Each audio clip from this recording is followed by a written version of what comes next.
Good day, I'm Theodore Henry, and this is your GIS News for Monday, October 23. The security forces are reporting continued early success in the Denham Town zone of special operations.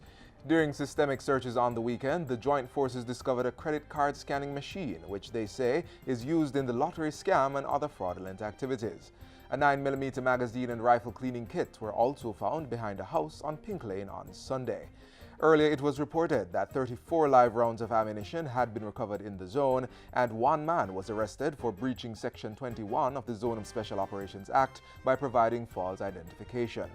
The update from the ZOSO Communications Unit comes just shy of a week since Denham Town was declared the second zone of special operations by Prime Minister Andrew Holness. The selected zone was deemed to have met the first order criteria for being considered and declared a zone.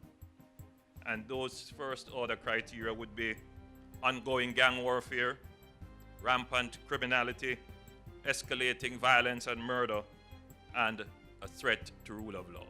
The special designation will remain in force for 60 days, during which time security operations will be accompanied by targeted social intervention measures. This morning, a team from the Independent Commission of Investigations, INDICOM, visited the community to check on persons who may be in custody and advise residents of their rights in relation to excessive use of force, among other things. The Firearm Licensing Authority, FLA, will be expanding its house-to-house visits to ensure all licensed firearm holders inspect, renew, and get their guns certified without fear of prosecution. FLA CEO Shane Dalling says the visits form part of the agency's gun amnesty, which has so far yielded over $28 million from 1,200 persons. The house visits, which are done in partnership with the police, started in Kingston and St. Andrew in June. They have resulted in guns being recovered and ballistics testing done. As it relates to those who have not come in, the police, along with the FLA, are now on the road, and we are visiting the persons house-to-house visits to find the holders. So far, we have found that many of these persons in the Kingston and St. Andrew area are dead. And we are now retrieving the firearms from the homes. There are very few we found are overseas. And so the drive continues. Mr. Dalling was speaking Friday at a press conference to announce the new 5-member FLA board. The board, headed by National Security Advisor Major General Anthony Anderson, will start its 3-year duty on Tuesday. The Ministry of National Security is engaging influential Jamaicans to help empower young people in juvenile institutions under the mentoring arm of its We Transform program. The initiative was officially launched at the South Camp Road Juvenile Correctional and Rehabilitation Center recently.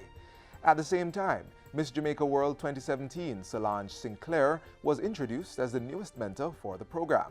She joins artists Jermaine Edwards and Jeffrey Agent Sasko Campbell, model Casey Fennell Shirley, and singer-songwriter and media personality Naomi Cowan.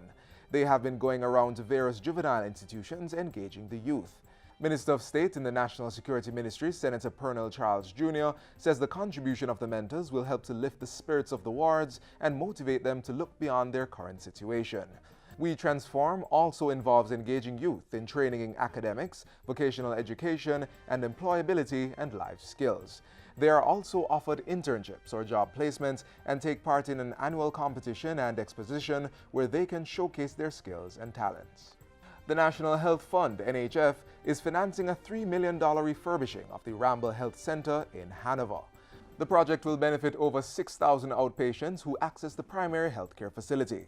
The scope of work, which started recently, includes painting, termite control, repairing damaged electrical fixtures, and replacing malfunctioning toilets. The health center has also been made more secure with the replacement of doors and door frames. The Bustamante Hospital for Children now has a state-of-the-art learning center following the recent donation of several computers and accessories. The items were provided through the Governor General's I Believe initiative and include computers and printers donated by the United States-based charity Friends of Jamaica Seattle. An air conditioning unit was also donated and installed by Appliance Traders Limited. Expanded Wi-Fi service to facilitate internet access in the Learning Center is being provided free of cost by telecommunications company Flow Jamaica. Senior Medical Officer at the hospital, Dr. Micheline Richards-Dawson, says this will help cater to the early education of children who have to be at the hospital for long periods of time. And we really want to thank you for your contribution, because we believe that what we do here also sets the foundation for many children going back home. So while they're away from school, it is important we continue the education. It's part of the whole healing process, that they feel positive about themselves. An additional 8 desktop computers are to be delivered to the institution soon. Other stakeholders in the initiative are the Ministry of Health and the Southeast Regional Health Authority. And finally, the Bureau of Gender Affairs has partnered with Men of God Against Violence and Abuse, Mogava, and other groups to launch a new miniseries that promotes positive stories about Jamaican fathers and mobilize men to be productive members of society.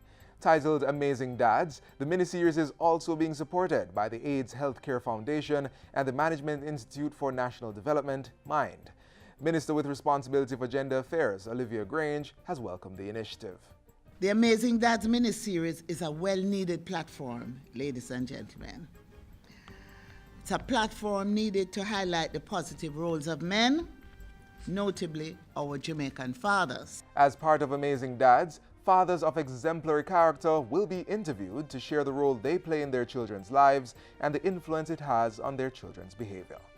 And that's it for JIS News Today. I'm Theodore Henry. Thanks for watching.